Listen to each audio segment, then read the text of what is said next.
പരിശുദ്ധ പരമ ദിവ്യകാരുണ്യത്തിന് എന്നേരവും ആരാധനയും സ്തുതിയും പുകഴ്ചയും ഉണ്ടായിരിക്കട്ടെ. പരിശുദ്ധ പരമ ദിവ്യകാരുണ്യത്തിന് എന്നേരവും ആരാധനയും സ്തുതിയും പുകഴ്ചയും ഉണ്ടായിരിക്കട്ടെ. പരിശുദ്ധ പരമ ദിവ്യകാരുണ്യത്തിന് എന്നേരവും ആരാധനയും സ്തുതിയും പുകഴ്ചയും ഉണ്ടായിരിക്കട്ടെ. അന്ധകാരം കനത്ത് കിടന്ന ഒരു രാത്രിയിൽ പെട്ടെന്ന് ഒരു നക്ഷത്രത്തിൻ്റെ വെളിച്ചം ഉദിക്കുന്നു. അത് കണ്ടുപിടിക്കാനായിട്ടിങ്ങനെ ജ്ഞാനികളായിട്ടുള്ള മനുഷ്യർക്ക് അധികം പ്രയാസമൊന്നും ഉണ്ടായില്ല. അവർ പിന്നെ യാത്രയിലാണ്. സംതിങ് ബിഗ് ഹാസ് ഹാപ്പൻഡ്, എന്തോ വലുത് സംഭവിച്ചിട്ടുണ്ട്.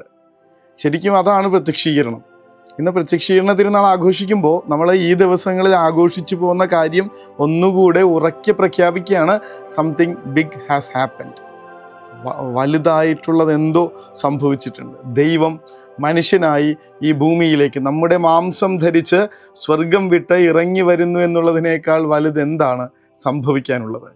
ഇത് വലിയ പ്രത്യാശയുടെ തിരുനാളാണെന്നേ. God has come down. കർത്താവ് ഇങ്ങനെ ഭൂമിയിലേക്ക് വന്നിരിക്കുന്നു. അതിൻ്റെ വെളിച്ചമാണ്. ഞാൻ ലോകത്തിൻ്റെ പ്രകാശമാകുന്നു എന്ന് അരുൾ ചെയ്തവൻ ഇതാ ഈ ലോകത്തിൻ്റെ മുഴുവൻ അന്ധകാരവും അകറ്റിക്കൊണ്ടുള്ള സ്വർഗീയ പ്രകാശമായി മണ്ണിലേക്ക് ഇറങ്ങി വന്നിരിക്കുന്നു. ആ പ്രകാശം ഇങ്ങനെ ലോകത്തിൽ മുഴുവനും അതിൻ്റെ കിരണങ്ങൾ പ്രസരിപ്പിക്കുമ്പോൾ ജ്ഞാനമുള്ളവർ അത് കണ്ട് അവനെ അന്വേഷിച്ച് വരുന്ന കാഴ്ചയാണ് ഇന്നത്തെ സുവിശേഷത്തിൽ, ഇന്നത്തെ തിരുനാൾ നമ്മുടെ മുൻപിൽ വയ്ക്കുന്നത്. കർത്താവ് താഴേക്ക് വന്നിരിക്കുന്നു. ദൈവം നമ്മോട് കൂടെ വസിക്കാനായി സംതിങ് ബിഗ് ഹാസ് ഹാപ്പൻഡ്. ഇങ്ങനെ വലുതായിട്ട് എന്തോ സംഭവിച്ചിരിക്കുന്നു. പറഞ്ഞില്ലേ, ചരിത്രത്തെയും ഈ ലോകത്തിൻ്റെ ഗതിയെ തന്നെയും രണ്ടായി വിഭജിക്കുന്ന വിധത്തിൽ ദൈവപുത്രൻ മനുഷ്യനായി ഭൂമിയിലേക്ക് ഇറങ്ങി വന്നിരിക്കുന്നു. ഈ പ്രത്യക്ഷീകരണ തിരുനാൾ ഒന്ന് പേഴ്സണലൈസ് ചെയ്യുന്നത് നല്ലതാണ്, ഒന്ന് വ്യക്തിപരമാക്കുന്നത് നല്ലതാണ്. ഈ ഭൂമിയിലേക്ക് ദൈവം ഇറങ്ങി വന്നു എന്നുള്ളതിന് പകരം ഈ പ്രത്യക്ഷീകരണ തിരുനാളിൽ ഈ വർഷം കർത്താവ് എൻ്റെ ജീവിതത്തിലേക്ക് ഇറങ്ങി വന്നാൽ എങ്ങനെയെന്ന് ആലോചിക്കുന്നത് നല്ലതാണ്. ക്രിസ്തുവിനെ കണ്ടുമുട്ടുന്നതിന് മുൻപ്, ക്രിസ്തുവിനെ കണ്ടുമുട്ടിയതിന് ശേഷം ഒരാളുടെ ജീവിതം ഇങ്ങനെ രണ്ടായിട്ട് വിഭജിക്കപ്പെടേണ്ട കാര്യമുണ്ട്. ശരിക്കും ഒരു ജോലിക്ക് വേണ്ടിയിട്ടാണ് അയാൾ താൻ സ്വരുക്കൂട്ടിയിരുന്ന പൈസ മുഴുവൻ കൊടുത്തത്. ഒരു ചെറുപ്പക്കാരനെ കുറച്ച് നാൾ മുമ്പ് കണ്ടുമുട്ടിയതാണ്. ഒരു 1.5 വർഷം. അന്നവനിങ്ങനെ വല്ലാത്ത ഡിപ്രഷനിൽ 5 ലക്ഷം രൂപയാണ് അന്ന് കൊടുത്തത്. എല്ലാം സെറ്റായിരുന്നു. വീട്ടുകാരോടും നാട്ടുകാരോടും കൂട്ടുകാരോടൊക്കെ യാത്ര പറഞ്ഞ് അടുത്ത ദിവസങ്ങളിൽ നാളെയോ മറ്റന്നാളോ പോകേണ്ടി വരുമെന്നുള്ള അറിയിപ്പും കിട്ടി ഇയാൾ കാത്തിരിക്കുകയാണ്. എല്ലാം പാക്ക് ചെയ്ത് റെഡി ആയിരിക്കുക. പക്ഷേ ആ 2 ദിവസം മുന്നേ തുടങ്ങി ഈ ഫോൺ ചെയ്തിട്ട് അവരുടെ മൊബൈൽ സ്വിച്ച് ഓഫാണ്. ആദ്യമൊന്നും വലിയ തോന്നിയില്ല. പക്ഷേ പിന്നീട് ഇങ്ങനെ എടുക്കാതിരിക്കുന്ന ഫോൺ കോളുകൾ ഉള്ളൊരു ആധിയായിട്ട് നിറയാൻ തുടങ്ങുന്നുണ്ട്. എന്ത് ചെയ്യണമെന്നറിയില്ല.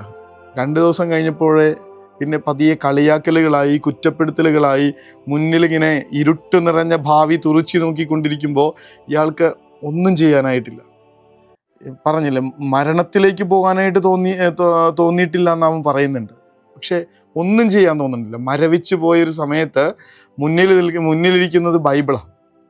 പണ്ട് അച്ഛന്മാരാരോ പറഞ്ഞു കൊടുത്തിട്ടുള്ള ഒരു വചനം ഓർമ്മയുണ്ട്. ജെറമിയ 4:19. എനിക്ക് നിന്നെക്കുറിച്ച് ഒരു പദ്ധതിയുണ്ട്, അത് നിൻ്റെ നാശത്തിനുള്ള പദ്ധതിയല്ല, നിൻ്റെ ക്ഷേമത്തിനുള്ള പദ്ധതിയാണ്, നിനക്ക് ശുഭകരമായ ഭാവിയും പ്രത്യാശയും നൽകുന്ന പദ്ധതി. പക്ഷെ അതിങ്ങനെ മറിച്ച് നോക്കുന്നതിന് മുന്നായിട്ട് അവൻ്റെ കൺമുന്നിൽ ബൈബിള് തുറക്കുമ്പോൾ തന്നെ വരുന്നത് 115-ാമത്തെ സങ്കീർത്തനമാണ്.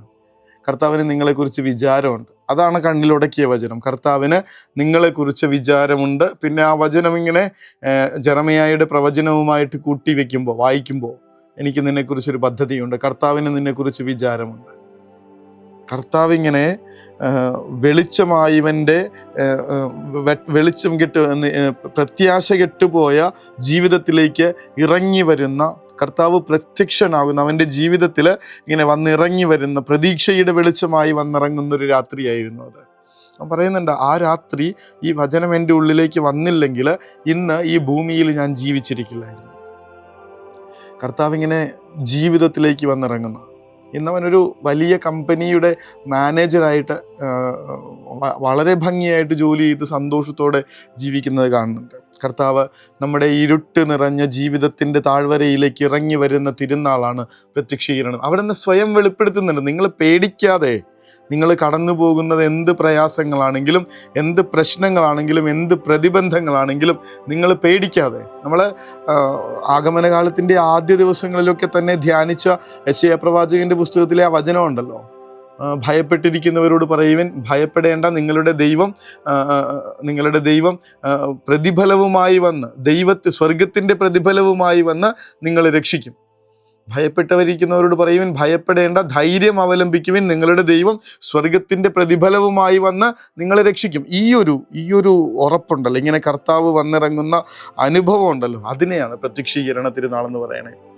ഈ തിരുനാൾ ഇന്ന് ആഘോഷിക്കുമ്പോൾ പ്രിയപ്പെട്ടവരെ, ക്രിസ്തുമസ് ആഘോഷിച്ചിട്ട് അതിൻ്റെ സന്തോഷം ഇങ്ങനെ ഒട്ടും കുറയാത്ത ഈ ദിവസങ്ങളിൽ ഈ ഒരു കർത്താവ് വന്ന് നിറഞ്ഞതിൻ്റെ, കർത്താവ് എൻ്റെ ജീവിതത്തിലേക്ക് പിറന്നതിൻ്റെ, ഈ ഒരു നാട് മുഴുവൻ വെളിച്ചമായി മാറിയതിൻ്റെ ആ ഒരു ബാക്ക്ഗ്രൗണ്ടിൽ ഇരുന്നിട്ട് വേണം ഈ തിരുനാൾ ആഘോഷിക്കാനായിട്ട്.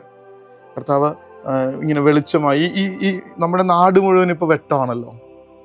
നേരത്തെയും സൂചിപ്പിച്ചു, ഈ ഡിസംബർ മാസത്തിൻ്റെ വലിയ പ്രത്യേകത, ഒരാൾക്കും ഇരുട്ടത്തിരിക്കേണ്ടി വരുന്നില്ല. അവിടെ ഇങ്ങനെ ഇനി പതുക്കെ ഇരുട്ട് പരക്കുന്ന നേരത്ത് ക്രിസ്തു ഇങ്ങനെ വെളിച്ചമായി തെളിയുന്ന ഒരു തിരുനാൾ. ഇന്നത്തോടു കൂടെ നമ്മൾ പുൽക്കൂടൊക്കെ അഴിച്ചു മാറ്റും, നക്ഷത്രമൊക്കെ എടുത്ത് മാറ്റും, പക്ഷേ അവിടെ ക്രിസ്തു വെട്ടമായിട്ട് ഇങ്ങനെ നിലനിൽക്കുന്നുണ്ട്. കർത്താവിനോട് ആ എമ്മാവൂസിലേക്ക് പോയ ശിഷ്യന്മാരുടെ പ്രാർത്ഥനയുണ്ടല്ലോ, കർത്താവെ പകൽ അസ്തമിക്കാറായി, രാത്രി ആരംഭിച്ചു കഴിഞ്ഞിരിക്കുന്നു, ഈ രാത്രിയിൽ അങ്ങ് ഞങ്ങളോട് കൂടെ വസിക്കണമേ, ഞങ്ങളെ വിട്ടിട്ട് പോവില്ലേ, ഈ യാത്രയുടെ പകുതിക്കുമായിട്ട് ഞങ്ങളെ വിട്ടിട്ട് പോകല്ലേ. ഞങ്ങളുടെ ജീവിതത്തിൻ്റെ പകലുകൾ പതുക്കെ അസ്തമിച്ചു തുടങ്ങിയിട്ടുണ്ട്, രാത്രി ആരംഭിച്ചു കഴിഞ്ഞു. ഈ രാത്രിയിൽ ഞങ്ങൾക്ക് മുന്നോട്ട് പോകണമെങ്കിൽ കർത്താവെ നീയാകുന്ന വെളിച്ചം ആവശ്യമുണ്ട്.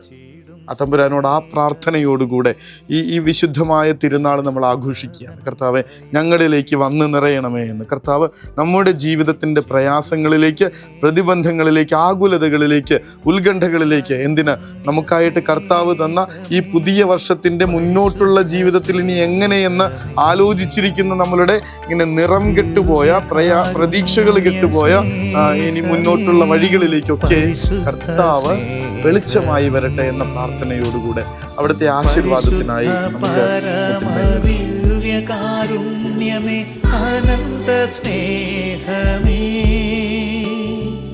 പരിശുദ്ധ പരമ ദിവ്യകാരുണ്യമേ, അനന്ത സ്നേഹമേ.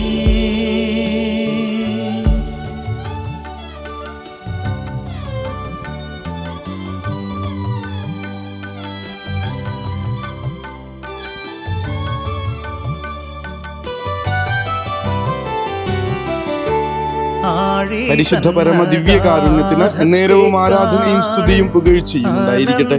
പരിശുദ്ധ പരമ ദിവ്യകാരുണ്യത്തിന് എന്നേരവും ആരാധനയും സ്തുതിയും പുകഴ്ചയും ഉണ്ടായിരിക്കട്ടെ. പരിശുദ്ധ പരമ ദിവ്യകാരുണ്യത്തിന് എന്നേരവും ആരാധനയും സ്തുതിയും പുകഴ്ചയും ഉണ്ടായിരിക്കട്ടെ.